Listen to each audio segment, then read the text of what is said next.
Alright guys, we're going to try something a little bit different today. Actually a little bit the same, actually a little bit old school. This is how I used to do videos. Would just say what I want to do, read some emails and answer people's questions. And yeah, we'll see. I'm really going to revamp the channel. I'm probably going to create a brand new channel with new type of videos and content as I'm experimenting with this. But if you like this format, let me know because you'll influence kind of what I do in the future. All right, so this email is about closure, whether or not you should get closure from a girl. You probably know what my answer is if you've watched some of my videos on this, but let's break this down. I think this is a pretty interesting situation. So he says here, I recently got out of a tumultuous relationship with a girl that I had previously shared about on a call. That was not a good fit for me. All right, well, good that you got out of that. Towards the end of the relationship, we both agreed we would not hook up with anyone else. But, okay, so let's break that part down. My interpretation, if you say towards the end of the relationship we agreed we wouldn't hook up with anyone else, is that this must mean, the only way that this would even make sense is if you're basically at the verge of breaking up, or you're kind of broken up, or you're in this period of separation, let's say, and you're trying to figure out where do we go from here? Do we actually want to be together? We're taking some time apart, right? This is when you're taking some time apart, all right? And as you'll see, the classic time apart situation does unfold, unfortunately, in this scenario. But that's the only time that makes sense. And here's the thing to understand as a man. As a man, the most powerful attraction trigger you have is your ability to walk. A woman will be attracted to you if she knows that you can and will walk away from her. And that always has to be the case. It doesn't matter what the level of commitment in the relationship is. Because a lot of guys say, oh, what about if you're married, blah, blah, blah, you can't walk away. Yes, you can. She has to believe that you are willing to burn it all down to the ground, suffer whatever financial consequences are going to happen if she disrespects you and does not treat you properly. Right? Not only has she have to believe it, okay, guys, but it has to be true. You have to believe it, all right? So, period. So in a situation where you're at the end of a relationship and you have to say, okay, well, we're figuring things out here, or you're on this trip and we're pausing our argument. Obviously, let's not sleep with other people, hook up with other people and make things more complicated. If you're at that point, you just exit. You just say, peace, take care, all right? And then, hey, if she wants to chase after you, you're going to be in a better position in the first place, then you can make a decision. But if you're in that place, right? Basically, if you're ever in a place with a woman in a relationship where she is not showing a high amount of desire and attraction and willingness to be cooperative or to please you, let's say that, all right? You need to exit. You need to exit. Okay, that's the indicator that you need to exit. All right, that's the only way that she will potentially actually start to do those things, or that you're going to put yourself in a good situation. Find another girl. Find a girl that will, right? By having that standard, you will start to telepathically, all right? You'll start to emanate that standard, which will shape the way that women behave without you even saying anything, all right? Which kind of brings me into this next part of the subject. Okay, so he says here, but then she left on a vacation to Bali and eventually did hook up with another guy, but said he wasn't a guy she was going to marry or anything, so she wanted to talk more about it when she got home. Okay, so two things here. So first of all, never let a girl go out on a girl's trip or girl's night out or nightclub. This is just no. All right, now, when I say this, guys get all butthurt, women get all butthurt. They're like, oh, you're being controlling. Or they say, or it's insecure. Or they say, yeah, if you trust your partner, it really doesn't matter. So why would you not trust them? Why would you be with someone you don't trust? Blah, blah, blah. Such stupid comments. Okay, first of all, the most insecure you can be is worrying about being insecure. That is literally the most insecure you could be. If you are so insecure that you're worrying about being perceived as insecure, you are insecure. Okay, that you can't have a better. I don't care how I'm perceived, right? I care so much as it benefits me in terms of what I'm trying to come across for a purpose, but internally I don't care if I'm perceived as being controlling or weak or whatever it is, insecure. Right? I don't care. It doesn't matter. All right. What I care about is what my standards are, or what I want. Okay. And so if I'm in a relationship with a woman, I don't want her I don't want her hanging out with guys, having guy friends, all this kind of crap. All right. I don't want her going out and doing single people stuff, girls' night out, girls' trips, all that kind of, making me look bad. Right. And it's disrespectful. Right. If I go to a nightclub and I see my best friend's girl with 4 other girls all drinking shots and they're wearing skanky dresses and some of the girls are dancing with guys and shit, I lose respect for him. I'll be like, dude, you know what I saw? Like, he said, oh yeah, it's fine. I let my girl go out to nightclub. I trust her. To be like, yeah, okay. She's making you look bad though. So I don't get it, right? So anyway, so I'm not going to have her doing that. I'm not going to have her getting sloppy drunk and drinking and stupid crap like that, right? So those are things that I'm not going to tolerate, right?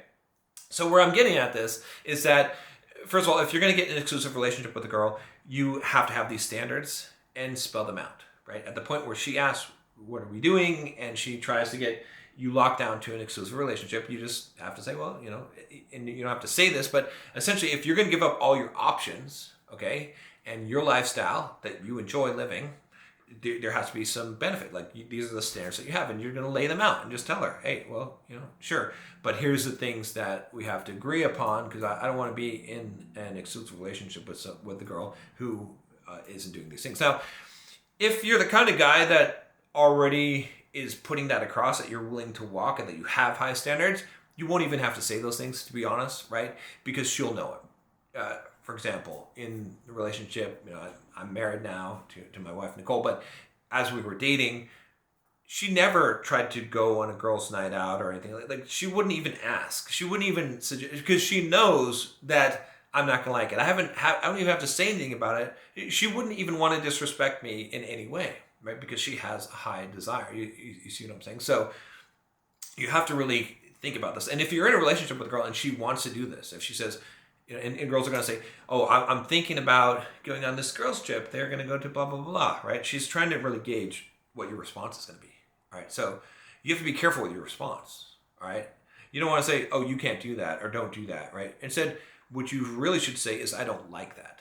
So you're going to let her do whatever she wants to do, okay? But she's going to know that you don't like it, and you don't stay in relationships with girls that do things you don't like. That's it, all right? You don't need to spell it out. It should be clear, all right? And so you then, if you say that, she's going to want a conversation. Say, well, why don't you like that? You know, do you not trust me? Blah, blah, blah. All these kind of, you know, bullshit justifications. And it doesn't matter. Don't get into it. Don't argue with her. Don't explain why you don't like it. Just say, look, it's not a very attractive trait in a mate, in a girl that I'm dating. And, you know, I really just don't want to be in an exclusive relationship with someone who wants to do those things. It's cool if you want to. I'm not judging you. It's your life. You can do whatever you want to do. I'm just not going to be in a relationship with someone who does that stuff. So, you know, have fun. That's it. Like, that's it. And then no more conversation. She's going to argue whatever. You're not going to say anything, because that has to be the truth. All right. And then you're going to see where things go from there. Now, if she still goes and does it, then you know where you stand, and you got your closure as well, by the way. So he says here, oh yeah. Okay. So the second part is, he said that she did eventually hook up with another guy, but said that it wasn't a guy she was going to marry or anything. So that's actually a double slap in the face. That's actually worse. That's actually pouring salt into the wound, right? She's basically saying, look, I had a very strong sexual desire for this guy, and so I slept with him. In fact, she's saying this: if a girl ever says that a guy wasn't someone that she was going to marry, but she hooked up with him, all right, what it really means is that she wasn't someone he was going to ever marry. Well, what it means is that he was out of her league. What it means is that she couldn't lock him down. Any woman, regardless of what they say, would ideally like to have the alpha, playboy, stud, player guy, all right, that they only have a sexual attraction to, but have that guy actually be willing to commit to them exclusively. Every woman would want that. That's what every romance novel essentially is. Okay? So when women tell you that that's not true or whatever, it's bullshit. It's not accurate. Right? So when she says this, that's enough. Already, I've already heard enough. She doesn't have the high sexual desire for me. That's cool. That's fine. I'm glad I figured out the information. I don't want to deal with this woman anymore. I'll find someone who does have a high desire for me, and that's what I'll do. So yeah, so that's like a double sided. I don't know why a woman would say that, thinking that would be a good thing. A guy would rather hear, I fell in love with this guy than he was so hot, or I was so horny, or I desired him so much that I decided to break our agreement and potentially sabotage any possible future relationship that we would have, and also break my own standards in order to do this, right? That's the kind of desire that every man wants his woman to have for him. So if she has it for another guy, there you go. It's not good. So with that said, I think that is the closure, but we'll read on. So I realize us not being together is for the best, and I have not tried to contact her since she got back home. Okay, that's good. Since then, I have been dating at least 3 to 5 new girls a week and getting a lot of phone numbers and a lot of high quality girls. Great. Okay, perfect. This is awesome. And the fact that you haven't contacted her, I don't know how long this has been, but she hasn't tried to contact you. Again, it's closure. She's already telling you, right, how you feel about the situation, or how she feels about the situation, how she feels about you. You've already got your message, right? So do you want to be with a girl like that? Doesn't matter what she's going to say, right? And we'll talk about this in a minute, but he says here, for some reason, I keep on thinking about my past relationship, that I might need some sort of closure conversation to move on. No. Is it worth it to reach out to her to have a brief and quick closure conversation phone call? If not, what would you suggest for the best next steps? I definitely plan to absolutely never get back together with her or hook up with her again if I have a closure conversation call. Okay, so a couple things here. So one, no, you don't want to have this closure conversation call. You don't need closure. Okay, closure simply means this. When you say you need closure, it means that I will not accept reality until someone lies to me about it, and that is palatable to me, and then I'll accept it. Okay? It's not accepting reality right now, because if you accepted reality right now, you wouldn't need closure. Okay? You don't need to know why. You're not going to find out why anyway. I mean, you already do know why, because it's clear. Don't judge a woman or a person by what they say, judge them by their actions. The actions are enough. All right? So seeking closure is just not healthy. It is basically saying that I will only accept reality under these conditions, right? And then what do you expect her to say on the phone call anyway? I mean, what is she going to say? She's either going to say that she's such a horrible person and she's a bad person and you deserve someone better and whatever. Is she going to admit to her lust for this guy on a trip? Like, is she going to admit to like 5 other times that she cheated, or you know what I'm saying? It's like, what is she going to say? That she's bad, that she's horrible? Is that going to make you feel better? Okay, that she has a low desire for you, or like these things that indicate this. That's not going to be good. It's not going to be good. Or what is she going to say? She's going to say, "Oh, you're such a great guy. I really like you a lot. We should still be friends. It's just like you like to ski and I don't like to ski, so it's never going to work." Type of thing. Is that going to be good? Like, there's nothing. Like, if she tells you good things about you or bad things about you or whatever it is, nothing is going to be good. Nothing is going to be something that you really want to hear. There's no message, because there's no way to sugarcoat the truth of the matter. She did what she did. She indicated what her level of interest was and who she was as a person, right? There's nothing that's going to change that.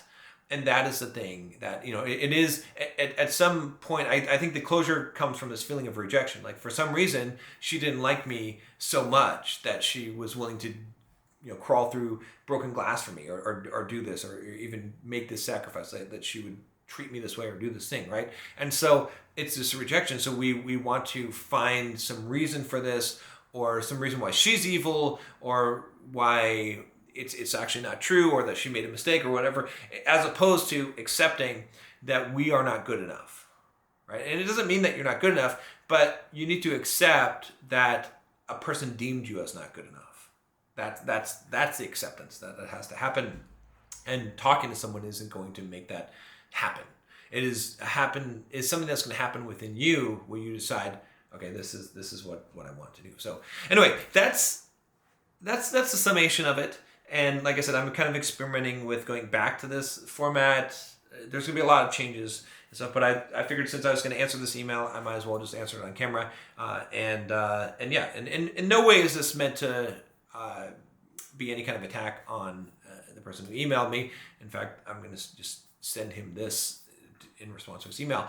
But it's really, again, just a thing that I can use to create content to teach you guys how to really be successful in a relationship with a woman. All right, if you like this, let me know, obviously, if you like this format, and we'll see you next time.